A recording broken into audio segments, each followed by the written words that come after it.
ख़वातीन के बिहाफ पर कोर्ट को दलाइल दें और कोर्ट को कायल करें इस बात पर कि जो फ़ैसला आया है वो एक गलत फ़ैसला है और दोनों को ऑनरेबली एक्विट किया जाए इस मुकदमे में। अगर आप पूछें कि लुब्बे लुबाब क्या है आज के तमाम दलाइल का, तो 5-6 बातों से बात आगे नहीं जाती। ये इस्तगासा 2100 दिनों के बाद, 2100 दिनों के बाद रुजू का राइट नहीं होता।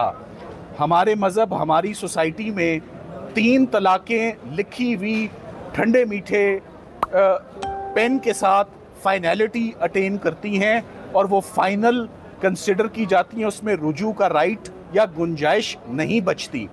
पीरियड ऑफ इद्दत को सुप्रीम कोर्ट ऑफ पाकिस्तान ने अपनी जजमेंट में 39 डेज़ कह दिया है कि ये, और मुफ्ती साहब ने ख़ुद भी कोर्ट में पेश होकर ये कह दिया है कि ये पीरियड कम भी हो सकता है, तो इसके बाद फिर गुंजाइश नहीं बचती।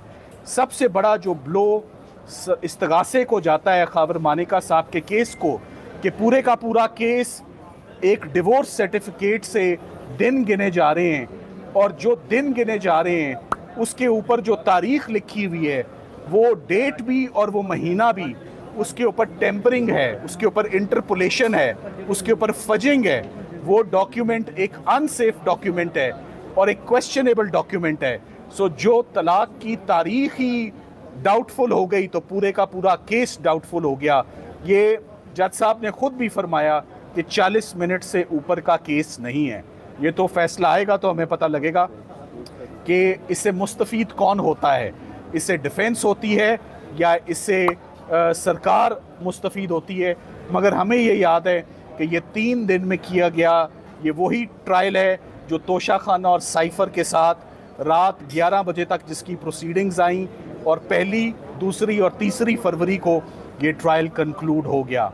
आज अपने दलाइल में ख़वातीन ने बहुत पुरज़ोर तरीके से इस बात पर ज़ोर दिया कि पाकिस्तान में ख़वातीन जिनके साथ मिसहैप खुदा न खास्ता हो जाते हैं और दूसरी दफ़ा शादी के लिए घर वाले ख्वाहिशमंद होते हैं, जब ऐसी प्रोसिक्यूशंस होंगी तो फिर क्या इंजाम होगा हमारी सोसाइटी का। सो पाकिस्तान की तमाम ख़वातीन जज साहब की तरफ देख रही हैं, उम्मीद करते हैं कि वो इंसाफ करेंगे और ये कंट्रोवर्शियल केस और ये एक बदनुमा दाग और बेहुदा केस जिसे हम कहेंगे, जो बरकरार इतने दिन से इसमें सज़ा बरकरार जो है, इसको एट द अर्लीस्ट इसको ख़त्म किया जाए।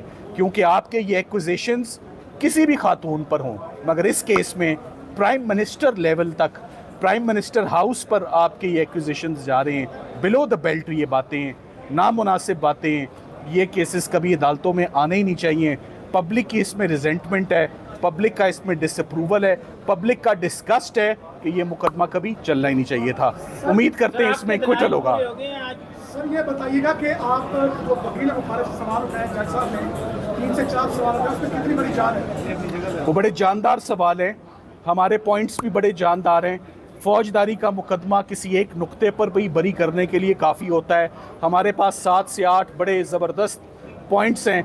अगर सरकार उस टेम्परिंग और फोर्ज तारीख से बाहर ही नहीं निकलती तो मुकदमा यहीं पर ख़त्म है। जज साहब को बार बार एक ही हम रिक्वेस्ट करते आए हैं कि आप अपनी निगाहें प्लीज़, हमारी दरख्वास्त है कि इद्दत पीरियड से हटा के तलाक़नामे की तारीख के ऊपर लाएं, जिसके ऊपर सिर्फ कटिंग, दिन के ऊपर भी और महीने के ऊपर भी आपको सिर्फ कटिंग और आपको इंटरपोलेशन मिलेगी। वो एक अनसेफ डॉक्यूमेंट है।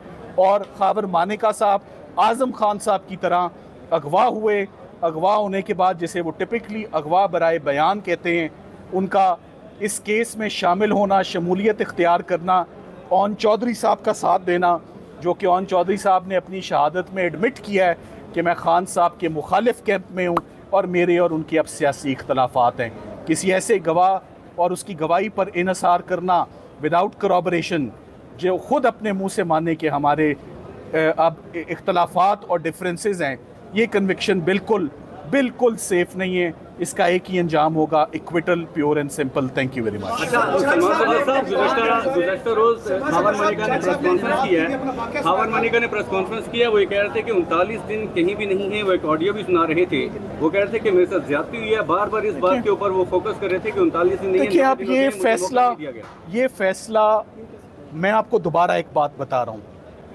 मैंने जज साहब को 2-3 दफ़ा अपनी गुजारिशात में रिक्वेस्ट की है कि मैं पीरियड ऑफ इद्दत पर बात किए बगैर, उनको डिस्कस किए बगैर ये केस बनता ही नहीं है। देखिए, आप सब लोग साइफर में आते रहे जी, और मैं आप सब से सुनता रहा कि हमें तो खुद बहुत साइफर की अच्छी समझ आनी शुरू हो गई है। आप इद्दत और निकाह के केस में आ रहे हैं, 496 का जुर्म है, उसमें लिखा हुआ है किसी शख्स के साथ धोखा या फ्रॉड हो जाए। किसके साथ फ्रॉड हुआ है? इमरान खान साहब के साथ फ्रॉड हुआ है? नहीं, वो तो खुद मुल्ज़िम है। बुशरा बीबी के साथ फ्रॉड हुआ है? नहीं, वो तो खुद मुल्ज़िम है।